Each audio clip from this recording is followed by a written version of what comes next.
PI સામે દારૂના ગુનામાં પકડાયેલા એક આરોપીને માર માર્યાનો ગંભીર આક્ષેપ લાગ્યો છે। આરોપીના પરિવારજનોએ આક્ષેપ કર્યો છે કે પોલીસે આરોપી યુવકને ઢોર માર માર્યો, જેના કારણે તે બેભાન થઈ ગયો હતો। આ ઘટનાને પગલે યુવકને સારવાર માટે ભાવનગરની સિવિલ હોસ્પિટલમાં લાવવામાં આવ્યો હતો, જ્યાં મોટી સંખ્યામાં પરિવારજનો એકઠા થયા હતા। પરિવારજનોનો આક્ષેપ છે કે પોલીસે યુવકને હોસ્પિટલમાં લાવ્યા ત્યારે તેમને આ અંગે કોઈ જાણકારી આપવામાં નહોતી આવી। તેમણે એ પણ જણાવ્યું કે યુવકને પોલીસે એટલો બધો માર માર્યો કે તે ત્યાં જ બેભાન થઈ ગયો અને આ ઘટના દાઠા પોલીસ મથકમાં બની હોવાનું કહેવાય છે।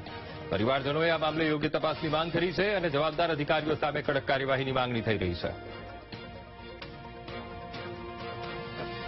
દારૂની બાતમીની આધારે ટૂંકમાં એને રાતે 4 વાગ્યે પોલીસવાળા લઈને વૈયા ગયેલા અને લઈ જઈને ના તો દિવસે એને માર્યો તે પણ પછી એને 24 કલાક નાઈને રાખ્યો, રાતે પાછો એને ઘરે મોકલી દીધો, પછી પાછા દિવસે હાજર કર્યો, હાજર કરીને પછી પાછો હાનનો એને એવો માર્યો કે કોમામાં આવી ગયો, એટલો માર્યો। દવાખાને આવ્યો, દવાખાનાવાળા એને કીધું ભાઈ મોવા, તો મેં કીધું ભાઈ મોવાની મારે જવું છે સરકારીમાં ભાવનગર, એટલે અમે ભાવનગર કાફલો લઈને આવ્યા છીએ અહીંયા અને પોલીસવાળા એમ જ હારે છે।